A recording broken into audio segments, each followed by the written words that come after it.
नमस्कार दोस्तों, कैसे हो आप सभी। आज हम खिलजी वंश पढ़ेंगे।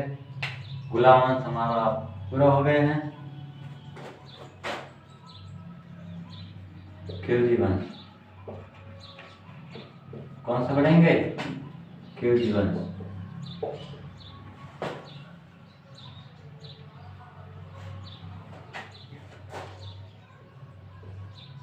बारह सौ नब्बे से 1320 कितना है? 1290 से 1320। खिलजी वंश में क्या? जलालुद्दीन खिलजी। जलालुद्दीन खिलजी का बचपन में नाम मलिक खिलजी था, यानी कि जो जब शासक नहीं बने थे उससे पहले मलिक खिलजी। और ये बलबन के सेनापति के रूप में काम कर चुके थे और उनको नेतृत्व मतलब कि संभालने का नॉलेज था। इसलिए उन्होंने जो बलबन के बाद में 50 साल का शासन रहा था। लगभग 1286 में बलबन मरता है और उसके बाद में 1290 के अंदर जलालुद्दीन खिलजी है वो अपनी खिलजी वंश की स्थापना कर देते हैं। जो गुलाम वंश का अंतिम शासक कैकबाद टिमोस और उनकी जो हत्या करके जलालुद्दीन खिलजी है वो शासक बनता है। और जलालुद्दीन खिलजी है वो कैकबाद का जो किलोकरी महल है ना, उसके अंदर अपना राज्य करवाता है, राज्याभिषेक किलोकरी महल में। ठीक है। और 1290 के अंदर वो शासक बनता है। और जब मलिक खिलजी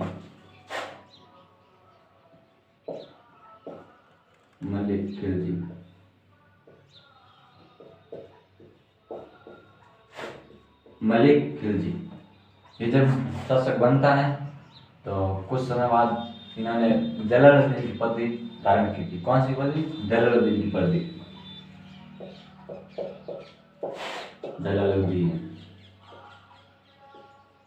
जलालुद्दीन की पदवी धारण की।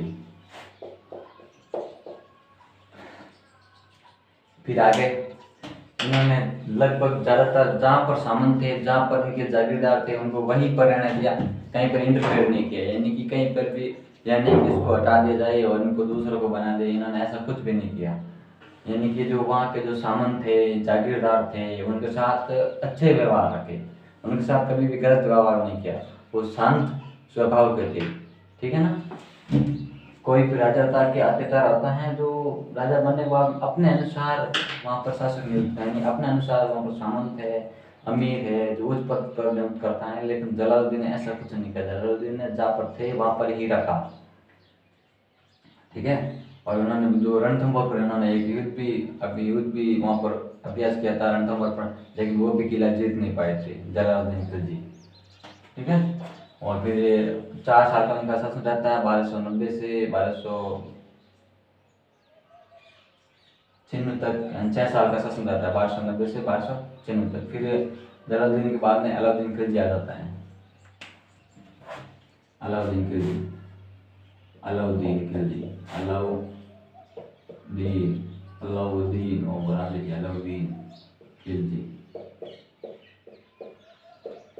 1296 से 1316 ईस्वी तक। ठीक है।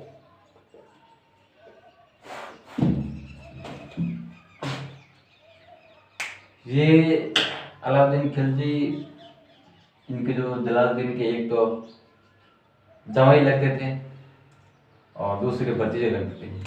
अलाउद्दीन खिलजी ने जलालुद्दीन की पुत्री थी, उनसे विवाह किया था, यानी कि काका के बेटी बहन, जो चचेरे की बहन, चचेरे की लड़की होती है ना, चचेरे की बहन, उनसे मतलब शादी की थी अलाउद्दीन खिलजी ने।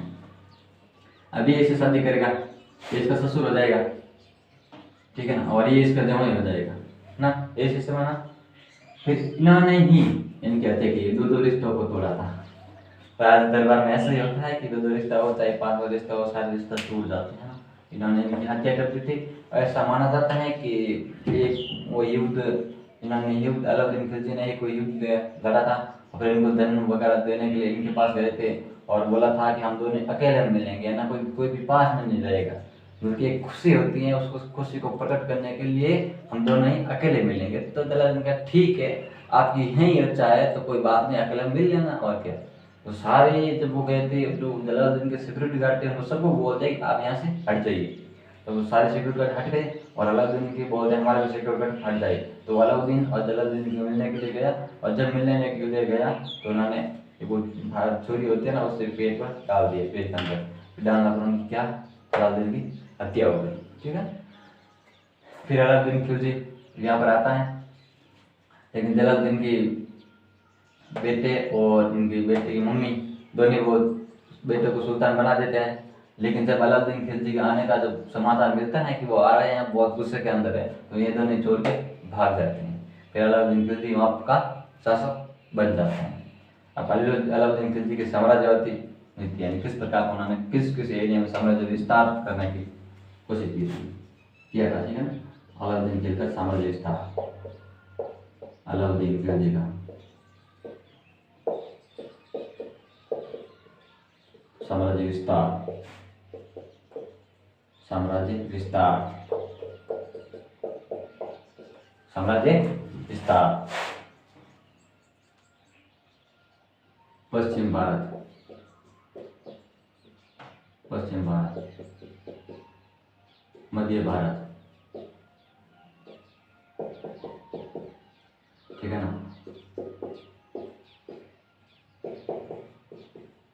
राजपूताना, मालवा, उत्तर भारत, उत्तर भारत, दक्षिण भारत। ठीक है ना। दक्षिण भारत, दक्षिण भारत। ठीक था। इनका चाहिए था साम्राज्य विस्तार। इन्होंने इन 4 दिशाओं में विस्तार किया था साम्राज्य का। धोनी के उत्तर में जो विस्तार करने, यानी उत्तर में राज्य हस्तक्षेप करने की नीति अलग थी, और दक्षिण में राज्य हस्तक्षेप करने की नीति अलग थी। उत्तर में अपना शासन स्थापित करना चाहते थे, यानी कि जो भी क्षेत्र उत्तर के अंदर आता था ना, वहाँ पर सारे के अंदर इन्होंने साम्राज्य विस्तार, यानी कि वहाँ पर वो मतलब कि वो राज्य अपने अधीन करने की कोशिश की थी, सारा का सारा, और वहाँ पर शासन स्थापित करना चाहते थे। और जो दक्षिण की नीति थी ना, वहाँ पर शासन स्थापित नहीं करना चाहता, केवल वहाँ से धन प्राप्त करना चाहते थे। क्योंकि जो पहला राजा था उसी को वहाँ पर राजा बने रहने देते थे, और कर टैक्स वहाँ से वसूल लेते थे कि भाई 1/3 या 1/4 कर हमको देना पड़ेगा किराए के रूप में। ये बातें इनकी थी। ठीक है। उत्तर भारत में क्या क्या किस प्रकार इनका जो रुख रहता है युद्ध के प्रति, कौन से क्षेत्र को अपने अधीन करते हैं, वो हम इसके बारे में जानकर देख लेते हैं। वो सबसे पहले इन्होंने गुजरात, कहाँ पर, गुजरात में शासक बने, गुजरात में अभियान किया था। और यहाँ से जब गुजरात आए थे तो ये जैसलमेर हो गए थे, बीच में पड़ता है जैसलमेर, राजस्थान में गुजरात, जैसलमेर, जैसलमेर। ठीक है। ये गुजरात में 3 जगह पड़ती हैं, सोमनाथ, सूरत, कैम्ब्रिज। ठीक है ना। सोमनाथ, सूरत, कैम्ब्रिज, इन 3 पर अधिकार। यहाँ पर जो शासन था वो था बघेल राजपूता का। किसका था, बघेल राजपूता का। किसका था, बघेल राजपूत। ऐसे ही एग्जाम में क्वेश्चन पूछते हैं, बघेल राजपूत। और यहाँ का शासक कौन था, कर्णदेव। कर्ण कौन था, कर्णदेव। फिर इन्होंने सोमनाथ पर, इन्होंने कैम्ब्रिज पर अधिकार किया, सूरत पर अधिकार किया, सोमनाथ पर अधिकार किया। तो माना जाता है सोमनाथ पर बहुत सारा धन इन्होंने प्राप्त किया, क्योंकि हमारे जो पहले के जो आक्रमण किए थे वो वहाँ पर वो भी सोमनाथ पर खूब सारा धन लूटा था, जिसकी हद नहीं है, धन लेके गए थे। और अलाउद्दीन खिलजी भी पीछे नहीं रहा, इन्होंने भी धन जितना लूटना चाहता था इतना ही धन इन्होंने लूट लिया, किसी भी प्रकार की कमी नहीं छोड़ी धन लूटने में।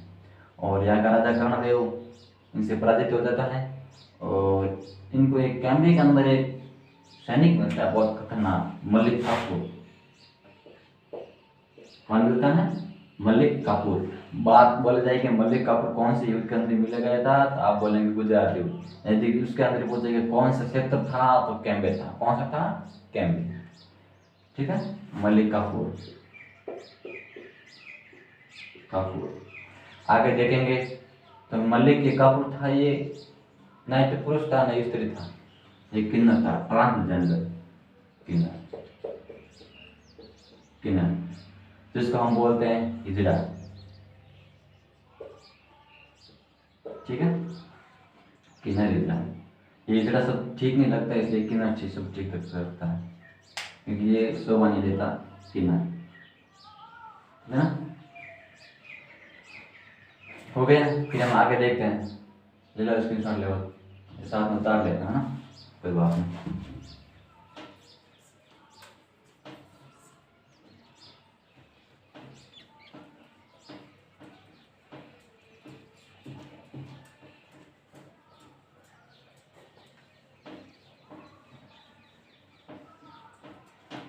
हम आगे देखते हैं। तब इन्होंने गुजरात पर आक्रमण किया था ना, तो ये वापस जा रहे थे, गुजरात पर आक्रमण किया तो ये वापस गए थे जैसलमेर की तरफ, क्योंकि जब ये जैसलमेर से आया था ना तो इन पर अटैक किया गया। वहाँ पर जो भाटी थे, वहाँ पर भाटी द्वारा इनका जो रास्ता है वो रोक लिया गया, और ये जाने की कोशिश की लेकिन नहीं जाने दिया। फिर जबरदस्ती ये मतलब गुजरात आ गए। फिर गुजरात से वापस जाते समय जैसलमेर पर अटैक किया था, और जैसलमेर पर अटैक किया था तो कुछ अटैक करने के बाद धन वहाँ पर मिला था, तो यहाँ पर कुछ सैनिक थे, यहाँ पर धन लूट के भाग गए, क्योंकि कुछ झगड़ा हो गया था, ये धन मेरा है, इतना मैं लूँगा, इतना तुम लेंगे, इतना मैं लूँगा, इतना तुम लेंगे। इस कारण झगड़ा होने के कारण यहाँ से जो कुछ सैनिक थे वो धन लेके भागे, और ये आगे रणथंबोर। कहाँ गए? रणथंबोर, रणथंबोर, रणथंबोर। ठीक है, ये कहाँ गए? रणथंबोर। रणथंबोर का शासक कौन था? रणथंबोर का शासक कौन था? अमीर, अमीर देव।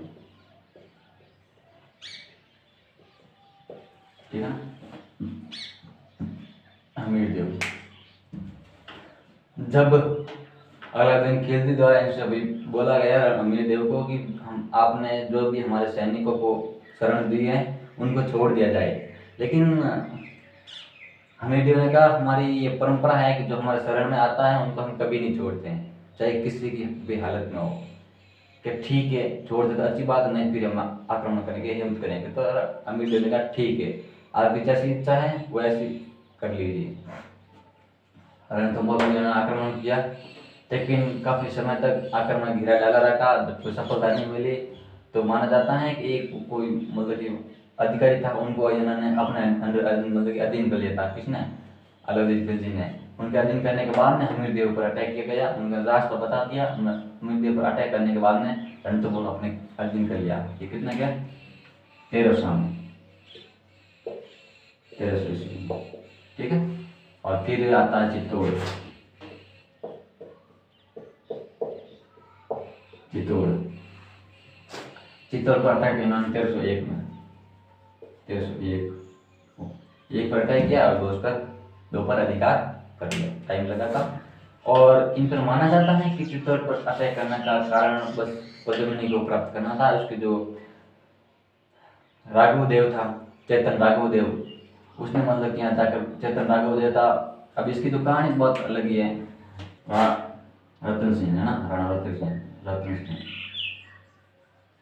रतन सिंह, रतन सिंह, रतन सिंह था यहाँ का राजा, और पद्मिनी, और जो इनका भाई भी लगता था और सेनापति था वो था राघव देव, राघव देव। ये पद्मिनी थी, माना जाता श्रीलंका की थी। ठीक है, और कहीं पर माना जाता है कि श्रीलंका में इतने तो मतलब कि खूबसूरत होते नहीं है, ये तो बाड़मेर साइड हमारे मतलब इधर होते हैं, बाड़मेर साइड में मतलब खूबसूरत होती है, मतलब ये ठंडा इलाका भी पड़ता है, अभी तो गर्मी है। लेकिन श्रीलंका की वास्तव में देखा जाए, ये मोमल देखते हैं ना, वो मोमल का मोमल थी ना, वो भी यहाँ की थी। ठीक है ना। फिर राघव देव क्या था, इनकी भी नीति खराब हो गई थी। अब राघव देव का यार ये भाई है रतन सिंह है, ये क्या सिस्टम है, वहां से लेकर आया पद्मिनी को वो तोते के माध्यम से, और इसका भी जीव है वो सही अपने कंट्रोल में नहीं रहा, और इनका भी मन है वो इधर चला गया पद्मिनी की तरफ। ये पद्मिनी के आसपास घूमता रहता हर समय। तो जब इन्होंने मतलब किसी ने जानकारी दी कि रतन सिंह को भी ये राघव देव है ना, ये ठीक नहीं, इनकी जो नीति है हमको ठीक नहीं लग रही है, अर्जुन कहा ठीक है भाई, मतलब कि रतन सिंह ने कहा, और रतन सिंह ने इनको निर्देश दिया आप हमारे दरबार से निकल जाइए। तो इन्होंने कहा ठीक है, यहाँ से निकल गए। और ये अब कहाँ जाएंगे? अलादीन के पास। अलादीन को बोलते हैं कि ये सिस्टम है, वो पद्मिनी ऐसी है वैसी है, मतलब ठीक है खूबसूरत है। इन्होंने ठीक है इस पर आक्रमण किया था। यहाँ पर माना जाता है यही कारण है, लेकिन वास्तविक कारण यही माना जाता है कि चित्तौड़ का सामरिक महत्व था। सामरिक मतलब पर्यटक महत्व है, जो किला का महत्व है, उनका क्षेत्र का महत्व है, चित्तौड़ का बहुत इंपॉर्टेंट था, इसलिए इन्होंने यहाँ पर आक्रमण किया था 1301 के अंदर। और रतन सिंह हार गए, क्योंकि ये धोखे से सब एक बात देखिए, मुसलमान जहाँ भी अटैक किया था वहाँ धोखे से जीत पाए थे, बल्कि वास्तव में वो जीत ही नहीं सकते हैं। कोई भी आक्रमण दे दो, सारा धोखा धोखा धोखा धोखा धोखा। बाकी इनकी हिम्मत है कि असलियत में जीत सके। ये तो वो होता है जो ईमानदारी से लड़ा जाता है ना। बाकी धोखे से जो आक्रमण करता है वो तो कायर होता है ना, किसी को अपना अधीन करना, ये सब गलत बात है ना। लेकिन इनको शासन संभालना था, बाकी इनको कुछ मतलब नहीं था ना। अब आगे देखते हैं। चित्तौड़ हो गया मालवा। मालवा पर 1305 में, ठीक है, मालवा पर 1305 में किसको भेजा गया? एनुल मुलक मुल्तानी। एनुल मुलक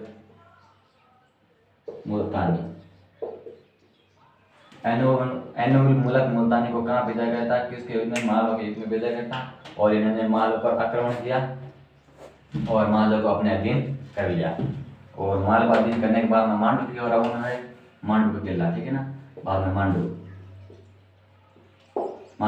को भी अटैक किया और मांडू को अधीन कर दिया। अलाउद्दीन खिलजी ने एनुल मुलक मुल्तानी को दोनों क्षेत्र का शासक नियुक्त कर दिया, है ना, मालवा का और मांडू का। यदि आपको पूछा जाए मालवा का युद्ध मतलब कि कब हुआ था? 1305 में। और वहाँ पर किसको शासक बनाया गया? एनुल मुलक मुल्तानी को। फिर बोल देंगे वहाँ का मतलब युद्ध करने के लिए किसको सेनापति बनाया गया था? एनुल मुलक मुल्तानी को, ठीक है ना। ये बात बहुत इंपॉर्टेंट है, वेरी इंपॉर्टेंट है, इस बात को ध्यान रखना है, ठीक है। आगे बढ़ते हैं। आगे आता सीवाना। सीवाना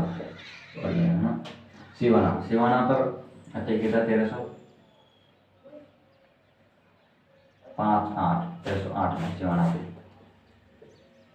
सीवाना का शासक था शीतलदेव।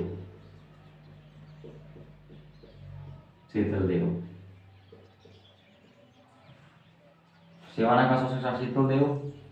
और शीतलदेव पर आक्रमण किया गया और आक्रमण करने के बाद में वहाँ पर विजय प्राप्त की, शीतलदेव पराजित हुआ और वहाँ पर सीवाना का शासक कमालुद्दीन को सौंप दिया काम, तो ठीक है ना। कमालुद्दीन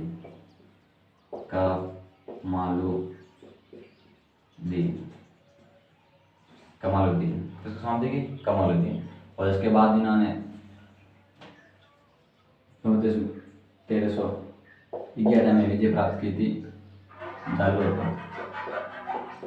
कहाँ पर की थी? 1311 में जालोर पर। जालोर को शासक था कान्हड़देव। कौन था? कान्हड़देव।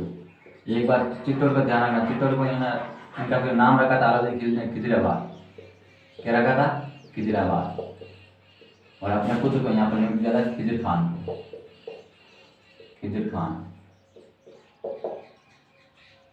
ठीक है ना। कान्हड़देव था, कान्हड़देव का पुत्र था वीरमदेव।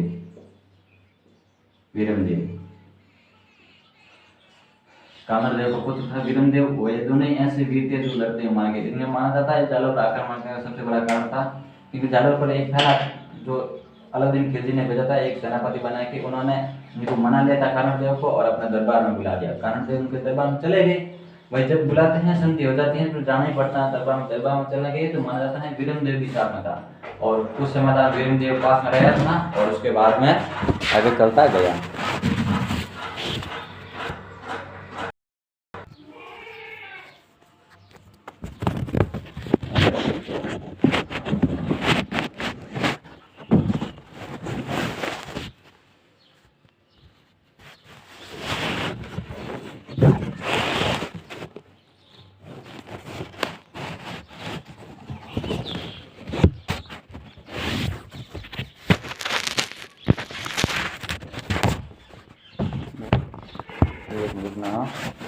सही कैमरा सेट नहीं है।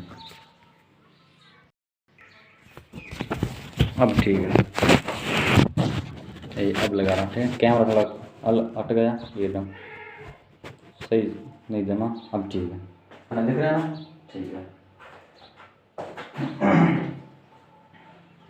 कैमरा थोड़ा इधर उधर हो गया था, इसलिए वापस चेंज करना पड़ा। दादू और कानादेव विरमदेव, इनको माना जाता है कि कानादेव को जब वहाँ पर बुलाया गया अलाउद्दीन ने दिल्ली में, तो ये दोनों ही चले गए। तो फिर विरमदेव इतना खूबसूरत था जिसकी कोई हद नहीं है, क्योंकि जो इनकी मम्मी थी वो भी खूबसूरत थी, तो ये भी खूबसूरत था। तो इनको जो वो थी अलाउद्दीन की पुत्री फिरोजा, पुत्री कौन थी? फिरोजा। फिरोजा उनको ये पसंद आ गया था कि यार ठीक है, विरमदेव इससे हम शादी कीजिए। इसने अपने पापा को बोल दिया कि मैं इनसे शादी करूंगी, लेकिन पापा ने कहा नहीं बेटा, ऐसा नहीं होता, क्योंकि ये हिंदू है और हम मुसलमान से शादी नहीं कर सकते। तो नहीं, मैं तो करूँगी, तो इनसे ही करूँगी। फिर बोला कि आप इच्छा है राजकुमारी की, तो चलो कर देंगे। इनको पूछा गया तो इसने बोला नहीं, मैं तुम्हारे पुत्र की शादी उतनी मतलब की शादी नहीं कर सकता, क्योंकि जो मेरा जो धर्म है वो भ्रष्ट हो जाएगा, मैं शादी नहीं करूँगा। तो फिर ने कहा मैं खुद ही हिंदू अपना लूँगी, यानी कि आप मेरे से शादी करते हो तो मैं हिंदू धर्म अपना लूँगी, है ना, इसमें कोई दिक्कत नहीं है। तो ठीक है, ऐसा कैसे हो सकता है, अपना नहीं सकते, लेकिन कि उसने बोला मैं अपना दूंगी हिंदू धर्म में, मेरे कोई प्रॉब्लम नहीं है, आप भाई शादी कर दो, मैं अपना लूँगी, इसमें क्या है। तो ठीक है, ऐसा भी कर लेंगे शादी। लेकिन फिर दिन आप बोला कि मेरे कुल का नष्ट हो जाएगा, मेरे को लज्जा लगेगी, इसलिए मैं शादी नहीं कर सकता। ये फिर ऐसे करके निकल गए, बल्कि कानदेव भी निकल गए। इनके जिद पर माना जाता है कि यहाँ पर जालर पर अटैक किया गया, और विरमदेव और कानादेव इतने युद्ध मतलब कि वीरता के साथ युद्ध लड़े थे जिसके कोई हद नहीं है, और वीरता युद्ध लड़ते हुए अपने देश के लिए शहीद हो गए। और फिर इनका सिर कहीं विरमदेव को मिल गया था, सिर काट के फिरोजा के पास ले जाया गया। और तो माना जाता है कि वो सिर है, वो सिर खुद घूमने लग गया था, जहाँ फिरोजा मुंह करती तो सिर वो उल्टा घूम जाता। ये कहना कि वो प्यार के अंदर पागल हो जाता है ना, इसकी वो वजह होती है ना। युद्ध मतलब कि युद्ध यहाँ पर आक्रमण करना पड़ा, ये हो गया लोग। फिर आगे ये 1311 में 11, ठीक है, आगे देखते हैं।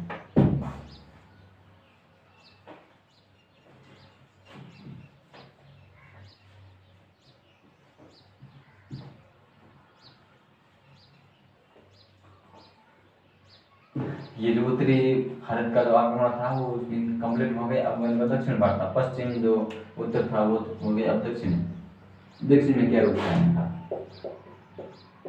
दक्षिण में इन्होंने प्रत्येक आक्रमण का जो सेनापति बनाया था वो था मलिक काफूर, है मलिक काफूर।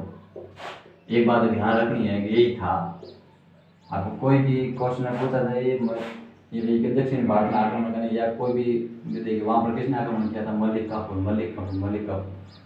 यही है कोई, ठीक है ना। ये तो आपको याद रखना है, किन्नर का।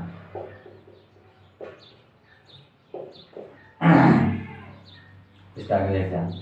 इन्होंने जो आक्रमण किया, इनके जो दक्षिण भारत के अंदर 4 क्षेत्र थे महत्व के। एक तो था देवगिरी है ना, देवगिरी, यादव वंश,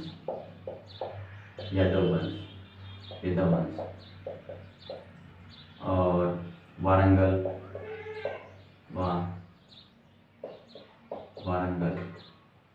काकतीय वंश,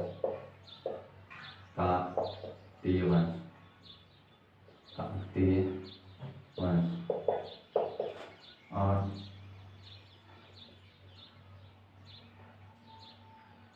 माबर, मथुरा। तो द्वार समुद्र है यहाँ पर, द्वार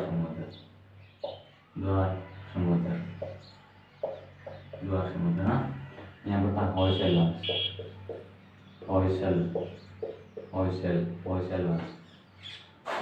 और फिर मथुरा नहीं, मधुरा, ठीक है ना, मधुरा, यहाँ पर ध्यान रखना। आप जल्दबाजी मथुरा कर देते हैं, मथुरा नहीं है, मधुरा, ठीक है ना। यहाँ पर था पांड्य वंश।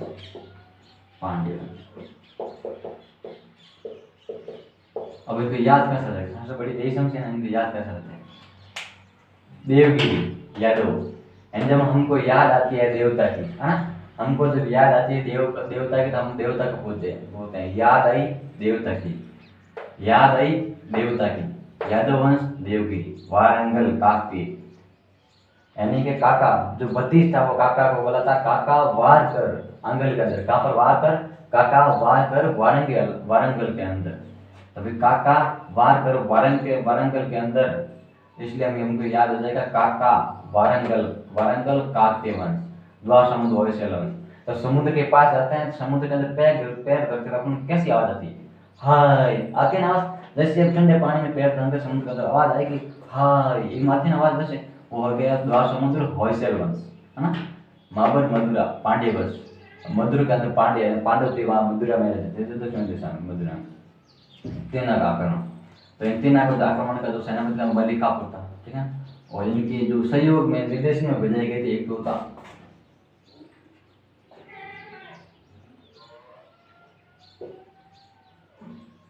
अमूल, अमूल मुलक, अमूल मुलक मुल्तानी, मुल्तानी, अमूलक मुल्तानी, अमूल मुलक मुल्तानी, अमूल मुलक मुल्तानी, ठीक है ना। एक था अमूल मुलक मुल्तानी, इनके निर्देश में एक था अलफ खान, अलफ खान, अलफ खान। एक कैमरा एक नीचे और भी रखे हैं, एक और काम ना,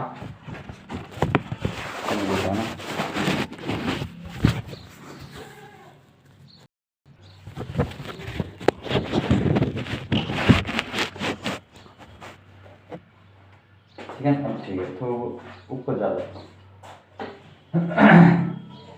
अलफ खान, यहाँ पर विदेश पर, यहाँ पे आइन, अरे आइन था यहाँ पर, आइन उल, आइन उल, आइन बड़ा है ना, ये नाम नाम बहुत चढ़ा जा रहा है, आइन उल, उल, आइन उल मुलक मुल्तानी, आइन उल मुलक मुल्तानी, याद याद, आइन उल मुलक मुल्तानी अलफ खान, इनको निर्देशन में बताया गया कि जहाँ पर जो मलिक काफुर जाता है उनको आपको सहयोग करना है और उनको आपकी हेल्प करनी है और साथ में चलता है चलना है। तो यहाँ सबसे पहले देवगिरी का आक्रमण किया, देवगिरी, देवगिरी, है ना। किसका आक्रमण किया, देवगिरी। यहाँ पर देवगिरी का आक्रमण किया 1307-8 में, यहाँ पर कब किया था, 7-8 में। और यहाँ का जो शासक था वो था रामचंद्र देव, राजा कौन था, राजा रामचंद्र देव, रामचंद्र देव। उनको बोला गया जब ये आक्रमण करने गए थे तो रामचंद्र देव पहले से अपनी युद्ध करने की कोशिश की, जब युद्ध में पार नहीं पड़ी तो उन्होंने सीधा बोल दिया कि हमारे बस की बात नहीं, उन्होंने मतलब कि अधीनता स्वीकार कर ली। और स्वीकार करने के बाद मलिक काफूर बोला कि कुछ ना धन वगैरह पे चाहिए और भी हमको कुछ चाहिए, उन्होंने कहा यार नहीं तो नहीं देंगे, तो हम आपको मार देंगे। वहां पर तलवार अगर लेकर रामचंद्र के ऊपर चढ़ गए जब भी मारेंगे तुमको।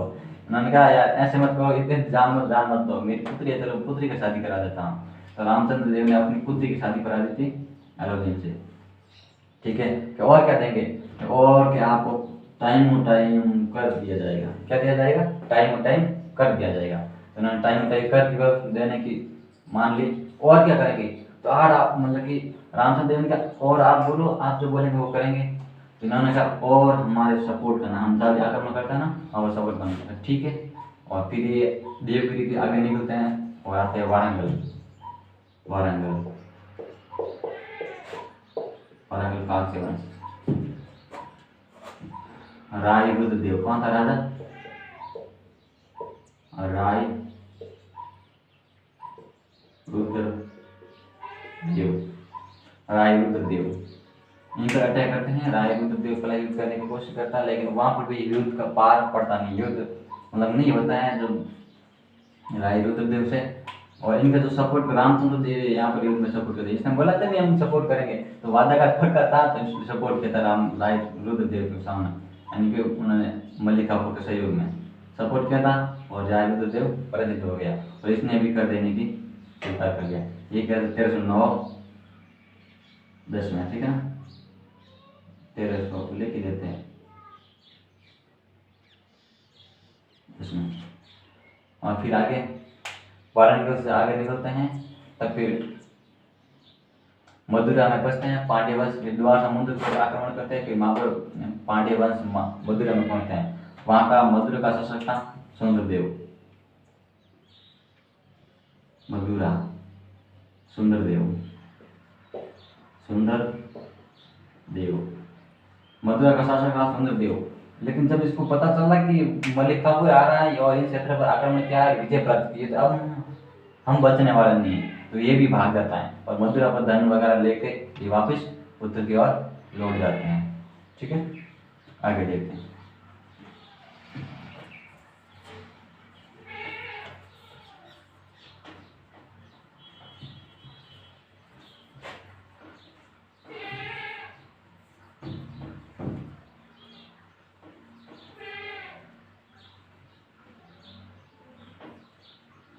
आगे क्या है,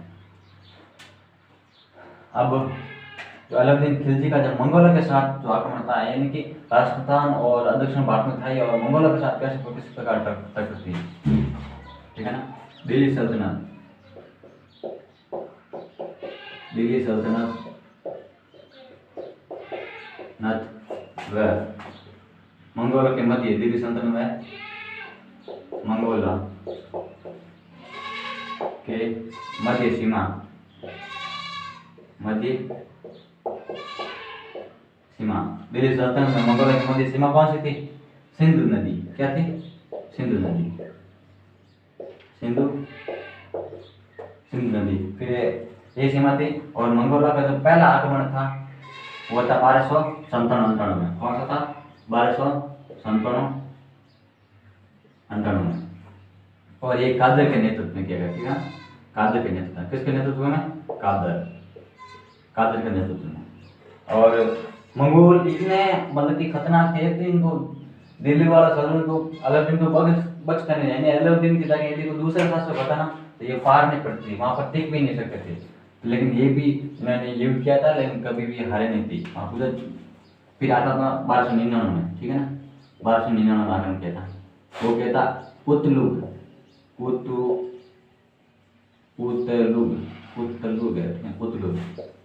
नाम भी अलग ही थे। पुतलुग ख्वाजा के नेतृत्व में, ठीक है ना।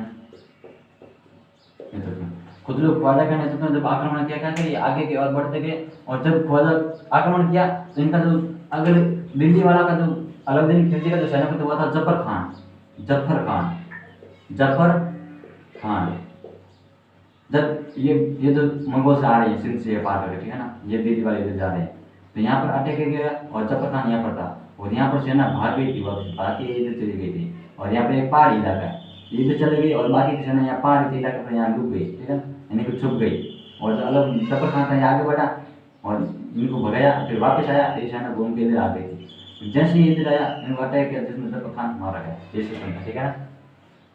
इस प्रकार जफर खान को धोखे से मारा गया और अलाउद्दीन खिलजी ने साथ नहीं दिया था, ऐसा होता है। फिर इन्होंने 1302-3 में आक्रमण करते हैं, 2-3 में तार्की के नेतृत्व में। तार्की नहीं है, तार्की के नेतृत्व में, है ना। तारगी होना चाहिए, तार्की है, ठीक है, देख लाने बाद 1302-3 तार्की के नेतृत्व में आक्रमण किया गया। और ये एक टाइम था जब ये एकदम पास में पहुंच जाएगा, दिल्ली सल्तनत के पास में, जहाँ पर सेना भी नहीं थी, लेकिन फिर भी इनको भगाया गया और ये भाग गया तार्की। फिर वापस आते हैं 1305-6 में। कब आते हैं? 5-6 में। ये आते हैं अली बेग। अब सेनापति कौन था? अली बेग। एक था अली बेग और एक था तरतक और दूसरा था तार्की, ठीक है ना। तार्की 3 सेनापति थे। तार्की वापस आया था, तार्की, अली बेग, तरतक, तार्की, ये तीनों आक्रमण करने के लिए आए थे। और इन्होंने फिर वापस पराजित हुए और वापस चले गए, ठीक है। फिर तीसरा था 1307 में। कौन सा था? 1307 में कुबक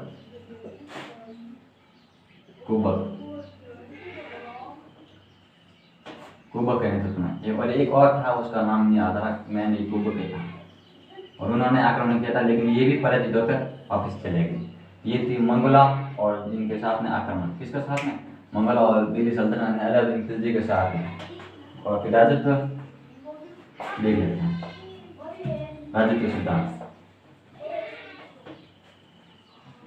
यानी कि सैनिक सुधार, सेना में किस प्रकार सुधार किया गया था, सैनिक सुधार, सैनिक सुधार, सैनिक सुधार अलाउद्दीन ने ये क्या है, सेना के अंदर जो भी सिस्टम था ना पहला वाला, वो सारा बदल दिया।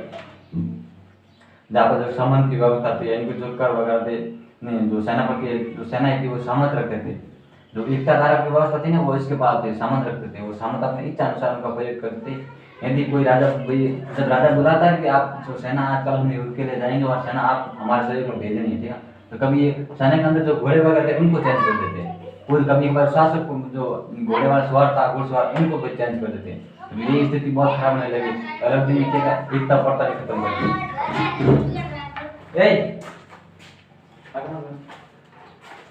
ठीक है। सैनिक सुधार अलाउद्दीन, अलाउद्दीन ने क्या किया था, सैनिक सुधार, इसको तो एकता प्रथा की खत्म हो गया, एकता